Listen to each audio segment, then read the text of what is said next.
மல்லிகா என்ன பண்ணா, கனகா வீட்டுக்கு பத்திரிக்கை கொடுக்கறதுக்கு போனான். அப்படி போகும்போது அங்கே கனகா இல்லை. உடனே மல்லிகா என்ன பண்ணா, அடுத்த நாள் கனகா வீட்டுக்கு போனான்.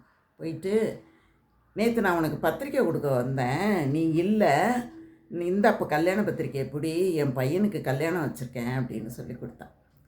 கொடுத்த உடனே இந்த கனகாவுக்கு ஒரே சந்தோஷம். ஏண்டி, நம்ம ஃப்ரெண்டு விஜயா இருந்தாலே, அவளுக்கு பத்திரிக்கை கொடுத்துட்டியா அப்படின்னு கேட்டான்.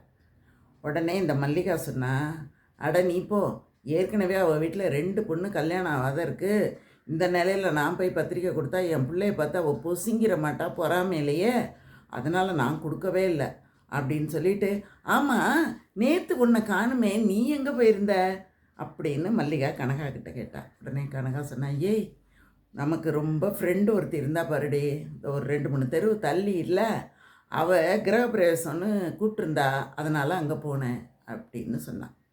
சொன்ன உடனே இந்த மல்லிகாவுக்கு, ஐயோ எனக்கு அவள் கொடுக்கவும் இல்லை கூப்பிடவும் இல்லடி அப்படின்னா.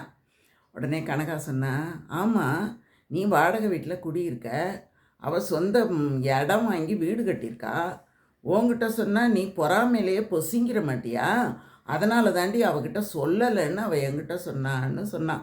கதை எப்படி போகுது பார்த்தீங்களா?